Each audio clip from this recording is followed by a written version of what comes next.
Hi there, my name is Seva, and I'm the co-founder of Content Vault digital product subscriptions app for Shopify. In today's video, I'll show you how to set up PDF stamping and watermarking in just a few easy steps. The first thing you'll want to do is head over to the Content Vault app. You'll be greeted by the dashboard, and we'll go ahead and click on Files. Then we'll go ahead and upload our PDF file. In this case, we just have a cookbook example file that we'll be using. And now that the file is uploaded, we can see it right here. We can also go ahead and sort our files here by last uploaded to see the file by descending. Here we go. And here's our PDF cookbook that we just uploaded. And we can see the PDF stamping configuration options. We can either select a template if we had a PDF stamping template previously created, or we can go ahead and create a new template, which we'll be doing in this video. Now, first thing we'll want to do is give it a name, and we'll call this our default watermark. We can choose if we want to lock the PDF to prevent copying or printing, editing, things like that. And here we can also select the text content for the PDF, what that stamp is going to say. And we've got a couple of variables that we can use. In this case, it'll say generated for the name of the customer that purchased the file, their email, the name of the subscription, and the name of the store. We can then select where the PDF is placed within the PDF. Let's say in this case, it'll be the bottom left corner. Select the font and the font color as well.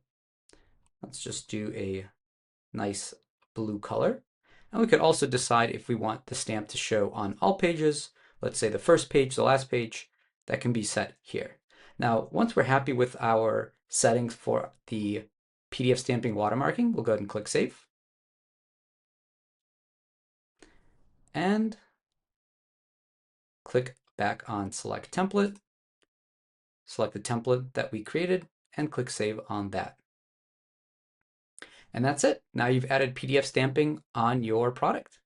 The next step, I'll show you how it'll look when a customer downloads that PDF. Okay, so what I've done here is I've created a new Content Pass subscription.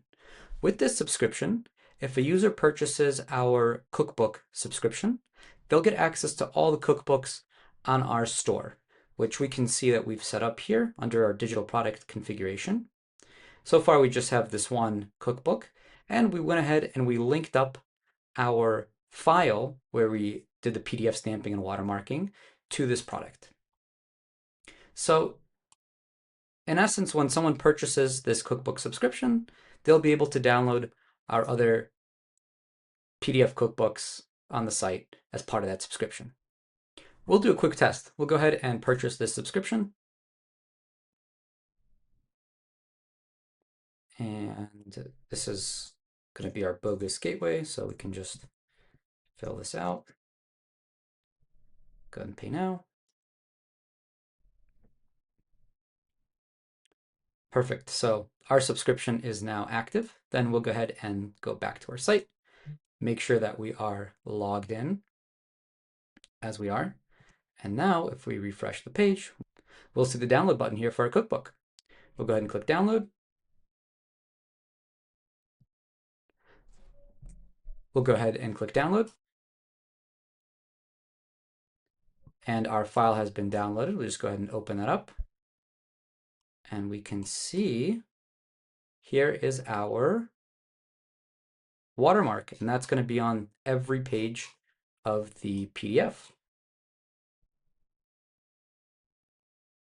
And that's how easy it is to set up PDF stamping and watermarking on Content Vault.